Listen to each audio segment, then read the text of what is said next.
کہ رہی سہی جو عزت تھی اس کو بھی اقوام متحدہ میں اس تقریر کے حوالے سے میں بات کر رہا ہوں کہ اس کو انہوں نے مٹی کا کر دیا. اب خود تو ہے مٹی کے، چیزوں کو بھی مٹی کر، جس چیز کو ہاتھ لگایا ہے، جس ادارے کو ہاتھ لگایا ہے، عدلیہ کی تسلیل، عسکری اداروں کی تسلیل، دوسرے پاکستان کے ادارے ان کی تسلیل، جس چیز پر بھی انہوں نے بات کی ہے وہاں پر سوائے ذلت اور رسوائی کے پاکستان کو عالم اسلام یا عالمی دنیا سے کچھ نہیں ملا. تو اب جب یہ اقوام متحدہ میں جا کر اس دھواں دار تقریریں کر کے آتے ہیں تو آپ دیکھیے کہ اس کا رزلٹ کیا ہوتا ہے. ہمیں اب تک کیا دیا انہوں نے. کشمیر کے مسلمان 72-73 سال سے رو رہے ہیں، کھڑے ہیں ابھی تک. ان کے بڑے دعوے تھے، عافیہ صدیقی کو واپس لا رہے تھے، بڑے دعوے تھے. ہاں انہوں نے جو کچھ کیا ہے وہ ان اپنے آقاؤں کے لیے کیا ہے کہ جنہوں نے ان کو حکومت دلوائی. انہوں نے جناب علی ملونہ آسیہ شیطان کو جو ہے ملک سے جناب باہر نکلوایا، اس نے اہم کردار ادا کیا.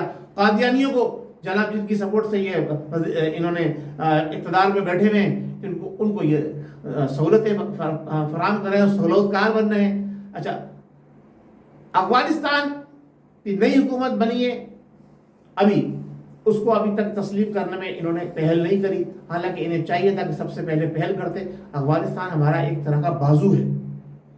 دیکھیں ہماری کتنی بڑی سرحد افغانستان کی لگتی ہے، اور جتنے مجاہدین کو پاکستان نے پچھلے 25 سالوں میں پالا ہے افغانستان کے اندر، ہمارے ان سے جو ریلیشن شپ ہیں وہ ایک اسلامی نظریاتی ریلیشن شپ کی بات اپنی جگہ پر ہے، ایک پڑوسی کی بات اپنی جگہ پر ہے. وہ ہمارا پڑوسی ہے، ہم ہر طرح سے اس کی سپورٹ کر رہے ہیں، اور وہ بھی انشاءاللہ تبارک تعالیٰ مستقبل میں ہماری سپورٹ کرے گا. لیکن جو رویہ نیازی صاحب اور ان کے وزراء نے اختیار کیا ہوا ہے، اس سے وہ دشمنی کو بڑھانے میں، دشمنی کو ہوا دینے کے لیے اہم کردار ادا کر رہے ہیں. ناظرین، آج میں انتہائی مختصر سا اپنا پروگرام آپ کے سامنے یہ پیش کروں، اور میں نے آپ کو یاد دلانا ہے کہ میں نے شروع سے جب سے نیازی صاحب کی حکومت آئی ہے 2-3 چیزوں پہ بڑا فوکس کیا، اور آپ کو یہ بتایا ہے کہ یہ یہود و نصارہ کے ایجنٹ ہیں.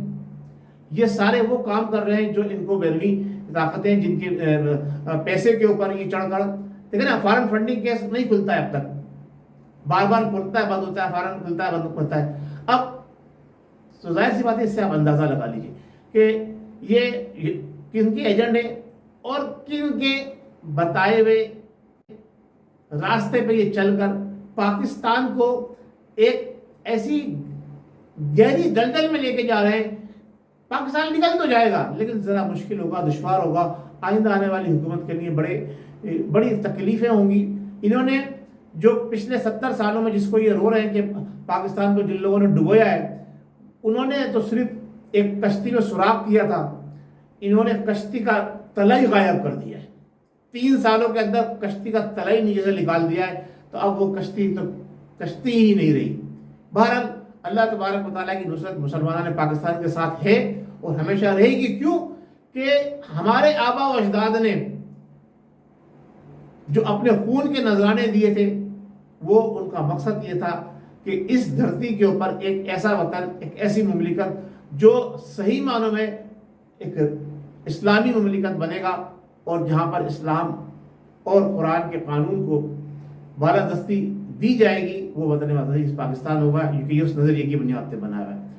اب جو کچھ انہوں نے کرنا تھا وہ کر لیا.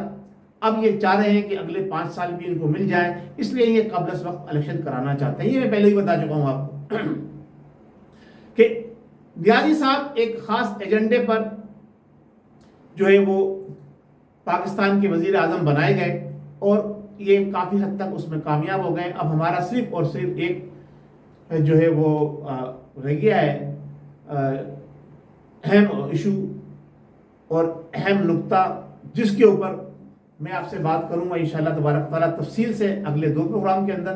لیکن فی الوقت میں آپ کو ایک ہنٹس دیتا چلا جا رہا ہوں کہ جناب پاکستان کے ایٹمی اثاثوں کو منجمد کرنے کے لیے ان کو نیا ٹاسک دیا گیا ہے. اگلی حکومت دلوانے کے لیے یہ ان سے بارگننگ کا سلسلہ شروع ہو چکا ہے کہ اگر آپ کو اگلی حکومت لینی ہے تو ہمیں پاکستان کے ایٹمی اثاثوں کو منجمد کرنے کے لیے رائے ہموار کرنی ہوگی.